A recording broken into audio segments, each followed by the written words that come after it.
2000여 년 전에 아기 예수님이 이 땅에 오시는 여정에서 예수님을 맞이하려는 사람들이 있었습니다.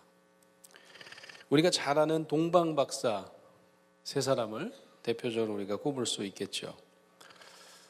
이들은 예수님께서 장차 행하실 생애 여정을 미리 예언하면서 여러분이 잘 아는 세 가지 선물을 준비합니다. 황금과 유향과 그리고 몰약입니다. 아주 상징적인 선물이었죠. 황금은 뭐를 의미합니까? 황금은 만왕의 왕 대신 예수 그리스도의 고귀한 왕권을 상징합니다. 유향은 뭘까요? 유향은 대제사장으로서의 상징입니다. 고대 성전에서 이 대사제들이 제사를 드릴 때 태우던 경건한 향료가 바로 유향이었다는 거죠. 마지막 선물 몰약은 뭘까요? 당시 몰약은 장례 예식 때 쓰던 약물입니다. 태어나기 전에 이런 선물 주는 거 좀 그렇죠. 그래도 뭘 의미할까요? 장차 이 아기 예수가 한 33세쯤 됐을 때 십자가 죽음을 당하신다라는 것을 미리 예시하는 선물이 되겠습니다. 이런 어떤 탄생의 여정 말고 이 청년 예수, 예수님이 30살이 됐어요. 30살이 된 예수의 이 사역의 첫 번째 여정에 예수님의 앞으로 걸어가실 길을 미리 준비하고 예언했던 사람도 있었습니다. 그 사람은 바로 다름 아닌 세례 요한입니다. 오늘 주어진 교회력 복음성 말씀을 보니까 마태복음 3장인데요. 그 3장 앞단에 다름 아닌 이 세례 요한의 사역을 소개하는 본문을 우리 대림절 두 번째 주일에 읽도록 지정되어 있습니다. 우리가 성경에 요한이라고 하는 사람이 몇 등장하는데 이 요한은 그래서 구별해서 세례 요한, 세례자 요한 이렇게 부르는 거죠. 요한이 예수님과 나이 차이가 그렇게 많이 나지는 않습니다. 학자들은 한 살도 채 나지 않을 거다. 6개월 정도 먼저 태어났다. 거의 동년배라고 볼 수 있죠. 예수님이 이 30살이 되기 전부터 이 요한은 이 팔레스타인 지방, 지금 전쟁이 일어나는 그 지방에서 이 세례를 베풀면서 활동했던 소위 구약 시대의 마지막 예언자였다. 이렇게 불리는 사람입니다. 요한은 가정이 되게 고귀한 가정에서 태어났어요. 사제인 아버지에게서 태어났습니다.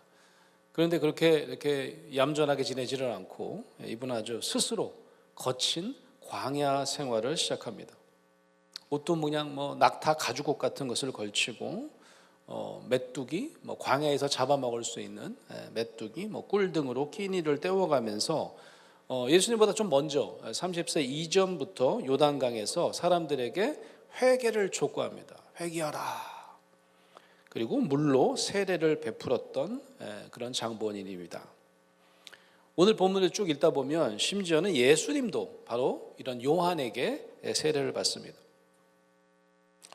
여기서 약간 의아한 점이 하나 생깁니다.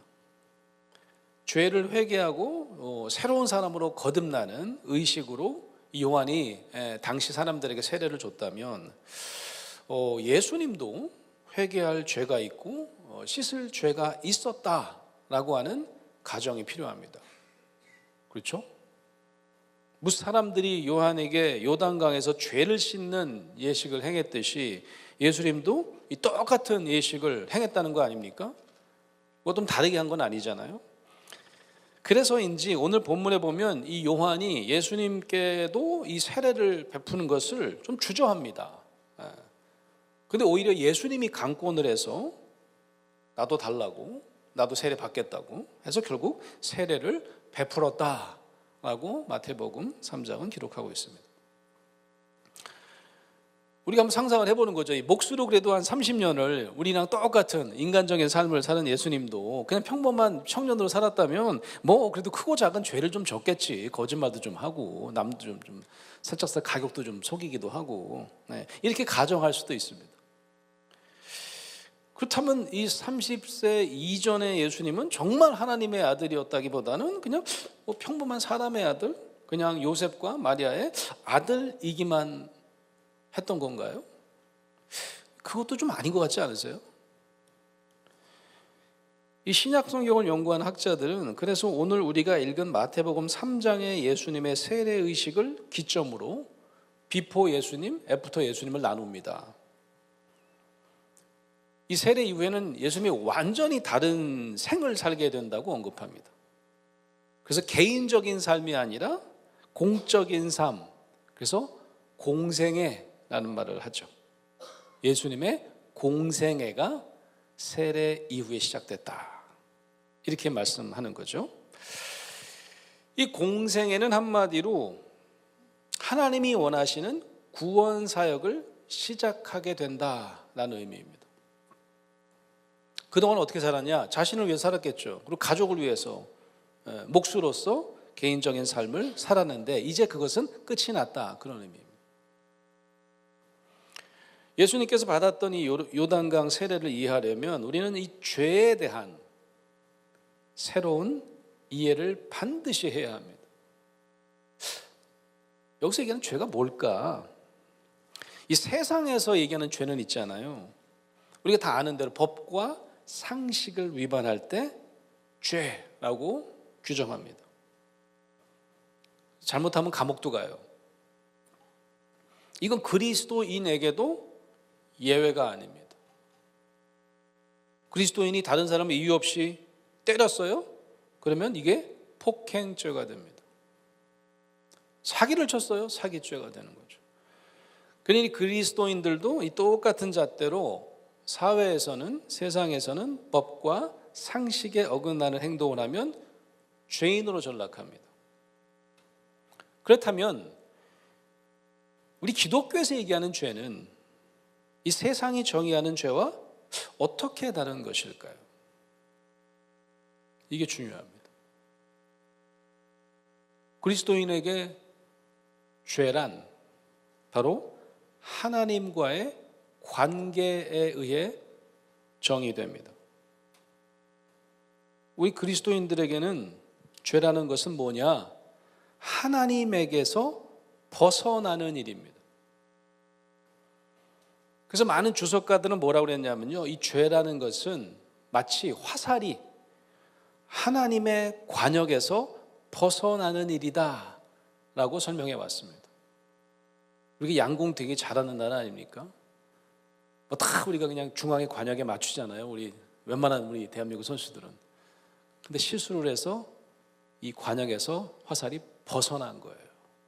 죄라는 것은 이 하나님이라고 하는 관역에 벗어난 것을 의미합니다.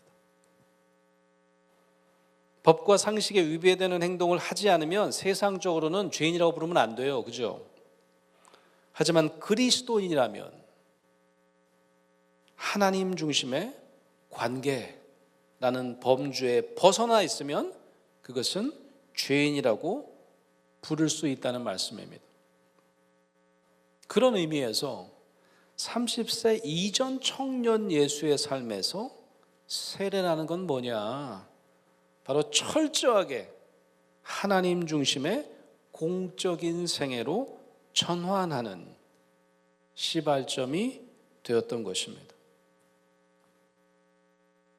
그의 세례는 그의 남은 생을 하나님의 관역으로 올인하는 그런 상징적인 사건이었던 것입니다. 가끔 우리는 그 예배 때마다 우리는 죄인입니다 라는 고백을 자주 합니다. 어떤 의미입니까? 거짓말하고 사기치고 그거 아니에요. 하나님 중심에서 나 중심으로 벗어나게 될 때 우리는 다시금 죄성을 가지게 된다는 말씀입니다. 믿지 않는 청년들에게 전 대학에 있으니까 믿지 않는 청년들에게 너희는 태어날 때부터 죄인이야 라는 이야기를 하면요 굉장히 어리둥절할 때가 많습니다. 아니 이분이 왜 이러시지? 특히 제가 아담의 죄를 우린 이어받았어, 그게 원죄라고 하는 거야 라고 하면 아마 코웃음을 칠 거예요. 아니 아담이라는 존재가 실제로 있는지 없는지도 확실치도 않으면서 아니 그리스도인들은 왜 자꾸 스스로 죄인이라고 자신을 비하하지? 라고 되묻기도 합니다. 제가 한 20년 전에 어떤 그 보직을 맡았냐면 아시다시피 연세대학교는 기독교 대학이라서요 입학하면 무조건 기독교 이해라고 하는 필수 과목을 들어야 됩니다. 그래서 뭐 굉장히 많은 한 학기에 70여 개 되는 클래스를 개설해요. 1학년들은 다 무조건 들어야 됩니다. 그 기독교 이해 제가 책임 교수를 맡은 적이 있는데 그때가 어느 때냐면 한 20년 전쯤이니까 벌써 그때가 거의 개독교라고 하는 기독교를 개독교라고 폄하하는 그런 어떤 사회적 풍토가 막 시작됐을 때 뭐 지금도 뭐 비슷한 우리가 사회적인 어떤 신뢰도가 많이 떨어져 있지만 그 청년들이 그걸 가장 영향을 많이 받은 친구들이니까 이 기독교에 대한 어떤 강의를 듣는 것 자체에 대한 어떤 거부감이 굉장히 심했어요. 그래서 제가 이제 뭐 여러 가지 뭐 설문조사도 많이 하고 그랬는데 그때 제가 깜짝 놀란 게 있어요. 설문조사는 뭘 했냐면 기독교에 대해서 가장 좀 말도 안 된다고 생각하는 상식에 좀 어긋난다고 생각하는 뭐 교리라든지 뭐 기독교인들이 주장하는 바에 대해서 써봐라 그랬더니요 진짜 많은 친구들이 한 70% 80% 되는 친구들이 가장 황당한 기독교 교리는 원죄라는 거예요. 원죄. 우린 나름대로 잘 살아보려고 애를 쓰는데 민주시민으로 살아보려고 애를 쓰는데 왜 자꾸 우리한테 죄인이라고 그럽니까? 기독교인들은 뭐 그런 거죠. 심지어는 그 죄가 아담으로부터 왔다? 그럼 다들 뭐라고 그래? 장난쳐? 그건 좀 아닌 것 같은데? 이렇게 생각을 하는 거죠. 여러분 이 아담의 죄는 단순히 그 아담의 이야기에서 하나님이 먹지 말라고 하는 과일을 먹었어요. 명령을 위반했어요. 그런 죄로만 이해해서는 안 되는 거죠. 아담의 죄가 상징하는 건 뭐냐면 근본적으로 우리가 하나님 중심의 울타리를 자꾸 벗어나려고 한다는 겁니다. 그 아담의 이야기에 보면 스스로 하나님이 되려고 해요. 내가 선과 악을 지배하는 자기중심성으로 빠져드는 것, 그게 바로 원죄라고 하는 것입니다. 그런 의미에서 우리는 매일매일 하루에도 12번씩 아담의 죄를 반복할 수도 있습니다. 자꾸 하나님 중심의 삶에서 자신이 주인이 되는 삶으로 왔다 갔다 하기 때문입니다. 여러분 썬데이 크리스찬이라는 말이 나온 것도 아마 뭐 이런 이유 때문 아니겠어요? 주일날에는 하나님 중심으로 거룩하게 아멘 아멘 하면서 우리가 사는 것처럼 보이지만 나머지 6일은 나 중심으로, 가족 중심으로, 세상 중심으로, 물질 중심으로 살게 되는 거죠. 그래서 우리는 하루에도 몇 번씩 이 죄인과 의인의 길에서 그 사이를 왔다 갔다 하는지도 모릅니다. 그러니까 죄인과 의인을 그렇게 뭐 두부째 하듯이 나눌 수 있는 게 아니라 하나님 중심, 나 중심에서 왔다 갔다 하는 뭐 때로는 90, 10도 되지만 때로는 50, 50도 되고 그런 삶을 살 수밖에 없다는 겁니다. 그렇다면 세례는 무슨 의미가 있을까요? 우리가 하나님을 떠나 살았던 그런 과거의 죄를 씻고 세례를 받아도 또다시 죄인과 의인 사이를 맴돌면서 사는 인생이라면 굳이 세례가 왜 필요하냐 그런 말씀입니다. 그냥 그리스도인이 되었다는 증표로 그냥 광교 꿈의 교회에 들어왔으니까 일단 세례 받고 뭐 등록하고 하나의 통과 의례처럼 세례를 이해하면 되는 걸까요? 저는 이런 질문의 해답을 세례 요한이 베풀었던 세례와 예수님이 베푸시는 세례의 차이로 이해해 보려고 합니다. 세례 요한은요, 자신에게 세례를 받으러 오는 이들을 때로는 저주하는 모습을 보여줍니다. 아니 요한은 굳이 세례 받으려고 이렇게 기웃거리는 사람들에게 독사의 자식이라고 막 쌍욕을 서슴지 않습니다. 그 무슨 이유 때문에 그런 걸까요? 오늘 본문 말씀 마태복음 3장 7절 말씀입니다. 제가 한번 읽어볼게요. 요한이 많은 바리새인들과 사두개인들이 세례 베푸는 데로 오는 것을 보고 이르되 독사의 자식들아, 누가 너희를 가르쳐 임박한 진노를 피하라 하더냐. 이렇게 막 쌍욕을 하는 거예요. 뭐 세례를 받으러 온 건지 아니면 구경하러 온 건지 잘 모르겠어요. 근데 그 사람들 보자마자 막 삿대질을 하고 막 쌍욕을 하는 겁니다. 여기 이런 어떤 쌍욕을 들었던 바리새인들과 사두개인들은 누구입니까? 자신들이 스스로 유대교의 가장 거룩한 분파라고 믿는 사람들입니다.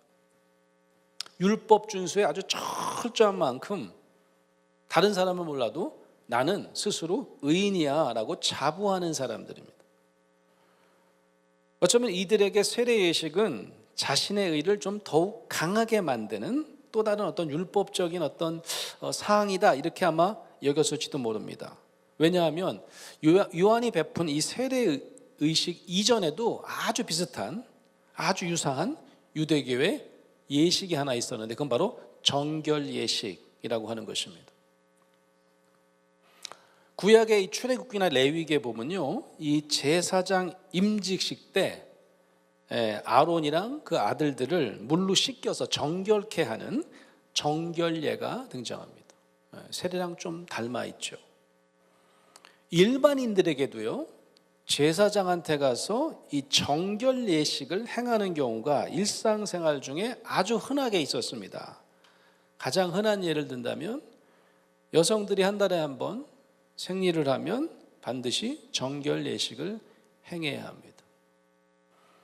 때로는 남성들은 정액을 분비한 후에 정결 예식을 요청받기도 합니다. 회당에 들어가기 전에, 출입 전에 정결 예식들을 하기도 합니다. 이런 다양한 상황이 있었던 거죠. 요한은 이런 어떤 정결 예식에 익숙한 율법주의자들에게, 스스로 의인이라고 평하는 사람들에게 이렇게 꾸짖는 거죠. 세례 의식이 중요한 게 아니라 회개에 합당한 열매를 맺으라 라고 외칩니다. 심지어는 이 열매 없는 신앙의 결과를 아주 무시무시하게 선포합니다. 10절 말씀이에요. 이미 도끼가 나무 뿌리에 놓여 있으니 좋은 열매를 맺지 아니하는 나무마다 찍혀 불에 던져지리라. 저는 요한의 이 징벌적인 선포를 들으면 막 등골이 오싹해집니다. 우리가 세례를 받고 그리스도인이 되었어요. 그래도 매일 회개기도 드려도 합당한 열매를 맺지 않으면 우리를 찍어서 도끼로, 그것도 불에 던지시는 하나님의 모습을 상상하게 되니까 말이죠. 다행히 요한은 이어서 이 자신이 베푸는 세례보다 한 차원 위에 있는 예수님의 세례를 예언합니다. 자신은 그저 예수님의 세례를 미리 준비하는 자라고 하면서 스스로를 낮춰요. 그러니까 자신보다 능력이 많으신 예수님은 성령과 불로 세례를 베푸실 것이다 라고 미리 예언합니다. 그 예수님이 베푸시는 이 세례는 요한의 세례와는 과연 어떻게 다른 걸까요? 제가 오래전 만났던 제 교인의 예를 가지고 한번 설명해 보겠습니다. 제가 첫 번째 담임 목회를 한 적이 있는데, 그때 이제 미국인들로 구성되어 있는 미국 어느 시골 마을의 교회였어요. 영어로 이제 목회를 해야 되니까 얼마나 힘들겠어요. 저처럼 이제 한국 사람이고 영어를 못하는 사람이 이제 담임 목회를 시작하니까 너무 다행스럽게도 비서가 있더라고요. 제가 지금도 제일 힘든 것 중에 하나가 이제 전화 받는 건데, 영어로 전화 받는 거, 이게 또 직접 얼굴이 안 보이잖아요. 입 모양도 안 보이니까 진짜 영어로 전화 받는 거 진짜 힘들더라고요. 근데 사무실에서 전화 받아주는 비서가 있는 거예요. 얼마나 좋아요. 이제 할머니셨는데, 이 할머니가 이제 너무 이제 저한테 잘해주시는 거죠. 전화는 자기가 다 받을 거고, 제가 이제 써야 되는 서류가 있으면 이분이 타입을 잘 치는데, 그때 막 타입 칠 때니까 다 공문도 자기들이 작성한대요. 그래서 이제 이분을 만났는데, 뭐 인물도 아주 수려하시고, 그때 당시 이제 60이 뭐 넘고 한 70 가까이 되셨던 분 같은데, 왜 이렇게 나한테 친절하게, 무급으로 하는 거예요, 비서도. 그리고 어떻게 비서를 하게 됐습니까? 그때 자기 딸이 장로교 목사님이라는 거예요. 아, 그러냐고.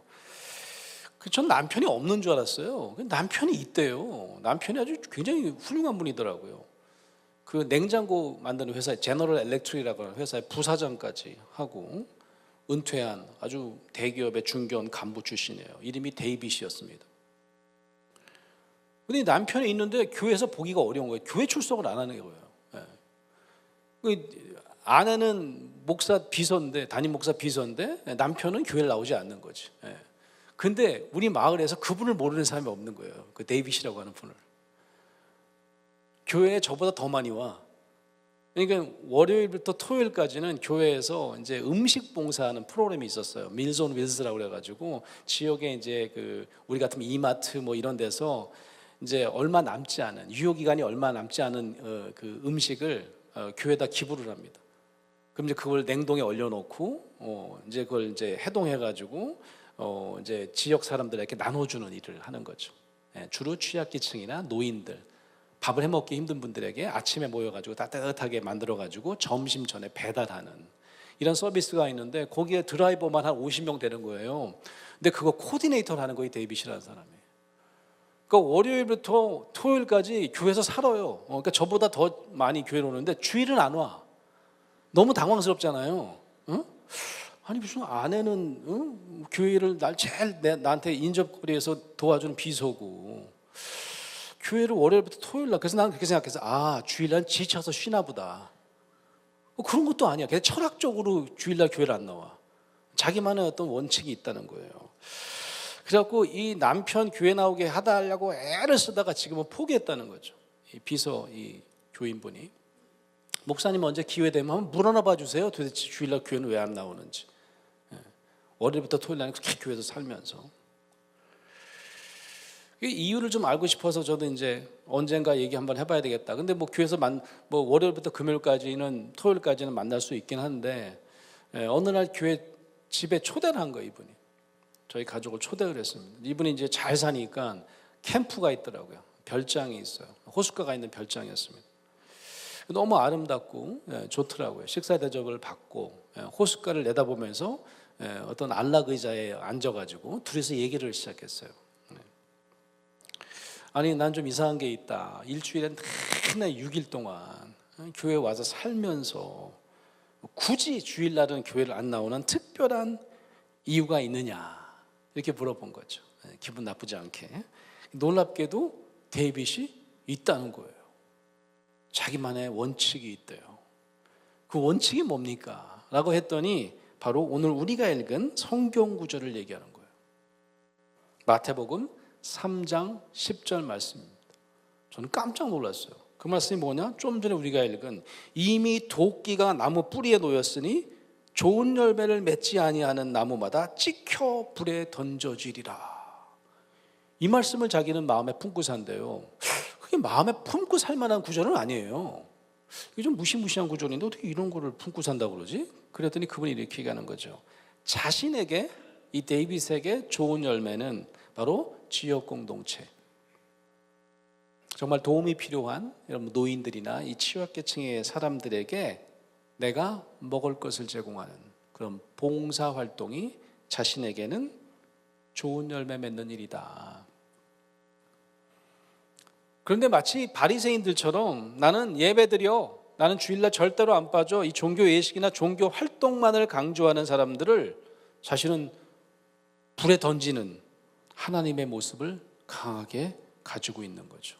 뇌리에 확 박혀 있더라고요. 어쩌면 이분은 예배드리는 것보다 이거 훨씬 더 중요해. 안 그러면 나 잘못하면 지옥 가, 불에 던져져. 이런 어떤 무서운 하나님의 이미지를 갖고 있는지도 몰랐어요. 그에게 이 세례의 이미지라는 것은 바로 세례 요한이 가지고 있었던 세례의 이미지였던 겁니다. 세례 요한에게 이 죄인과 의인의 차이는 하나님의 이 강한 이미지와 연결되어 있어요. 세례 요한에게 그리고 데이빗에게 하나님은 의인 코스프레하는 율법주의자를 불로 징벌하신다는 아주 강한 이미지가 머릿속에 박혀 있었던 거죠. 그렇다면 여러분, 예수님의 세례는 어떠했습니까? 예수님의 세례는요, 죄를 물로 씻는다는 의미보다는 사역 결단식에 가깝습니다. 이때 누가 함께 하느냐? 성령이 함께 하십니다. 이때 놀랍게도 불같은 성령이라고 하지 않아요. 사도행전에 나오는 불같은 성령이라고 하지 않고요, 비둘기같이 평온하고 따뜻한 성령님이 함께 하시는 그런 세례였습니다. 예수님의 세례식, 즉 그의 사역 결단식, 마치 안수식 같은 장면에는 하늘문이 열리고 하나님의 음성도 들립니다. 무서운 음성이 아니에요. 너무나 따뜻한 음성입니다. 너는 내 사랑하는 아들이라, 내가 너를 기뻐하노라. 이 음성은 세례 요한이 율법주의자들에게 강력하게 경고했던 징벌적인 하나님의 모습과는 아주 거리가 먼 거죠. 예수님은 그래서 이 죄인과 의인의 차이를 하나님의 이미지를 가지고 정의하십니다. 예수님께 이 죄인이란 어떤 사람이냐? 하나님을 멀리 떠나 있는 자입니다. 이때 하나님의 모습은 불덩이에 던져서 징벌하고자 두 눈을 부릅뜨고 있는 그런 모습이 절대 아닙니다. 마치 누가복음 탕자의 비유에서의 아버지와 같이 잃어버린 자를, 잃어버린 아들을 돌아오기를 오매불망 기다리는 따뜻한 아빠, 아버지의 모습입니다. 그래서 예수님이 세례와 함께 증거했던 회개하라, 하나님의 나라가 가까이 왔다는 세례 요한이 선포했던 불구덩이에 빠지고 싶지 않다면 회개하라고 선포했던 그 선포와는 분명한 차별점이 있다는 말씀입니다. 예수님께서 그런 말씀하시잖아요. 나는 의인이 아니라 죄인을 위해서 이 땅에 오셨다는 말씀은 범법자를 위한 교정사역을 하러 이 땅에 오셨다, 그런 의미가 아니었던 거죠. 하나님을 떠나 자기 중심으로 살려는 저와 여러분, 우리 모두에게 오신 것입니다. 죄인이란 단순히 법과 상식을 위배한 사람들이라는 어떤 세상적인 의미와는 전혀 다른 것이죠. 예수님 당시 죄인은 바로 당시 종교법, 율법에 의해 정죄되어 있었던 사람들을 의미합니다. 그리고 당시 의인들이란 마치 종교법만 어기지 않으면 의롭다고 믿었던 율법주의에 빠졌던 유대교 지도자였다고 할 수 있습니다. 놀랍게도 이들은 겉으로는 거룩한 척, 의인인 척하지만 내면에 가지고 있었던 하나님에 대한 이미지는 어떤 것이었을까요? 아마 이들도 내면에는 이 하나님에 대한 무시무시한, 자신을 불구덩이에 빠뜨리실 심판자의 모습을 가지고 있었을 것이다 라고 저는 상상해요. 그래서 더욱 규율 준수를 목숨처럼 중요시하고 그 규율을 지키는 자신의 의로움을 정당화하는 일에만 몰두했을지도 모릅니다. 이 세례받기를 거부하는 이 제 교인 데이빗의 또 다른 고민이 있었어요. 그가 그러는 거예요. 목사님, 내가 크고 작은 죄를 또 지을 텐데 세례받고도 죄를 지면 세례가 무슨 의미가 있어요? 아무런 의미가 없지 않습니까? 그래서 내가 안 받는 거예요. 당시 저는 이 서양 사람들이 가지고 있는 어떤 양자택일의 이분법이 역시 확실히 우리보다는 좀 그런 게 이분법이 강하구나 하는 느꼈어요. 죄인이냐 의인이냐 둘 중 하나를 무조건 필수로 선택해야만 직성이 풀리는 그런 논리가 바로 이 서양의 논리 구조인 것 같아요. 특히 이제 미국의 정치 지도자들 중에도 그런 사람 있잖아요. 친구가 아니면 다 적이래. 이건 좀 아니지 않습니까? 친구일 수도 있고 적일 수도 있고 왔다리 갔다리 하는 거 아니에요? 이런 슬로건을 거는 사람도 있었어요.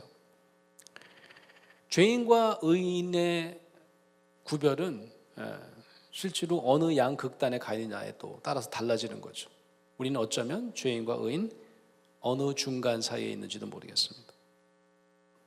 그것은 하나님에 대한 어떤 이미지를 갖느냐와에 따라서 확연하게 구별됩니다. 우린 점점점 죄인의 길에 있을 수도 있어요. 그 하나님의 이미지를 너무 무시무시한 이미지로 우리가 가지고 있다면. 어제의 죄인이 내일의 의인이 될 수 있는 방법은 딱 하나입니다. 하나님을 떠나 살던 우리가 우리를 기다리시는, 우리를 따뜻하게 맞아주실 하나님 품 안으로 돌아와 함께 거하는 일입니다. 가까운 가족이나 친구나 전문가에게 묻던 일상의 문제들을 이제 하나님께 제일 먼저 묻는 일입니다. 자신의 가족을 기쁘게 하고 가족에게 유익한 일만을 했던 사람이 이제 매사를 하나님이 기뻐하시는 방향으로 맞추면서 살고자 하는 것이 바로 죄인에서 의인으로 회복하는 여정이 됩니다. 성탄을 기다리는 대림절, 제가 어제 잠깐 밖에 나갔더니 막 캐롤이 이제 막 들리더라고요. 누가 제일 먼저 떠오르십니까? 믿지 않는 사람들은 가족이 제일 먼저 떠오를 거예요. 가족한테 무슨 선물 뭐 해줄까? 자신에게 도움을 주었던 감사한 일들을 또 떠올릴 수도 있을 거예요. 저와 여러분은 다시금 우리의 초점을 하나님께 맞추는 대림절이 될 수 있기를 간절히 바랍니다. 대림절 두 번째 주일에 우리에게 주시는 따뜻한 복음서 말씀 마태복음 3장을 드라마 바이블로 함께 묵상하시겠습니다.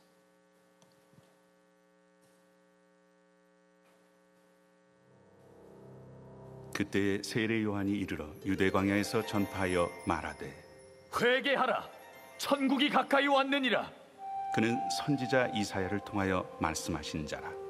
광야에 외치는 자의 소리가 있어 이르되 너희는 주의 길을 준비하라, 그가 오실 길을 곧게 하라. 이 요한은 낙탈털 옷을 입고 허리에 가죽띠를 띠고 음식은 메뚜기와 석청이었더라. 이때 예루살렘과 온 유대와 요단강 사방에서 다 그에게 나와 자기들의 죄를 자복하고 요단강에서 그에게 세례를 받더니 요한이 많은 바리새인들과 사두개인들이 세례 베푸는 데로 오는 것을 보고 독사의 자식들아, 누가 너희를 가르쳐 임박한 진노를 피하라 하더냐? 그러므로 회개에 합당한 열매를 맺고 속으로 아브라함이 우리 조상이라고 생각하지 말라. 내가 너희에게 이르노니 하나님이 능히 이 돌들로도 아브라함의 자손이 되게 하시리라. 이미 도끼가 나무 뿌리에 놓였으니 좋은 열매를 맺지 아니하는 나무마다 찍혀 불에 던져지리라. 나는 너희로 회개하게 하기 위하여 물로 세례를 베풀거니와 내 뒤에 오시는 이는 나보다 능력이 많으시니 나는 그의 신을 들기도 감당하지 못하겠노라. 그는 성령과 불로 너희에게 세례를 베푸실 것이요 손에 키를 들고 자기의 타작마당을 정하게 하사 알곡은 모아 곳간에 들이고 쭉정이는 꺼지지 않는 불에 태우시리라. 이때 예수께서 갈릴리로부터 요단강에 이르러 요한에게 세례를 받으려 하시니 요한이 말려 이르되 내가 당신에게서 세례를 받아야 할 터인데 당신이 내게로 오시나이까? 이제 허락하라. 우리가 이와 같이 하여 모든 의를 이루는 것이 합당하니라. 이에 요한이 허락하는지라. 예수께서 세례를 받으시고 곧 물에서 올라오실새 하늘이 열리고 하나님의 성령이 비둘기같이 내려 자기 위에 임하심을 보시더니 하늘로부터 소리가 있어 말씀하시되 이는 내 사랑하는 아들이요 내 기뻐하는 자라.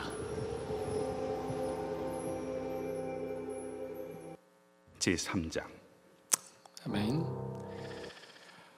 사랑하는 성도 여러분, 저 여러분은 죄인과 의인 사이 어디쯤에 있습니까? 하나님이 무섭고 두려워 징벌을 피하려고 선한 일을 한다. 그런다면 아직도 우리는 하나님과 좀 멀리 떨어져 있는, 따뜻한 하나님을 만나지 못한 죄인의 상태에 있는 것입니다. 동방 박사가 준비한 3가지 선물처럼 우리 예수님의 세례 예식에도 선물이 있었습니다. 우리가 같이 살펴봤는데, 비둘기 같은 성령, 그리고 하나님, 하늘아버지의 따뜻한 음성이었습니다. 저는 여러분이 오늘부터 매일매일 이 따뜻한 하늘아버지의 음성 듣기를 원합니다. 너는 내 사랑하는 자녀라. 내가 너를 기뻐하노라. 우리를 기다리시는 아버지의 품으로 매일매일 돌아가는 대림절 기간 되시기를 주의 이름으로 축원합니다.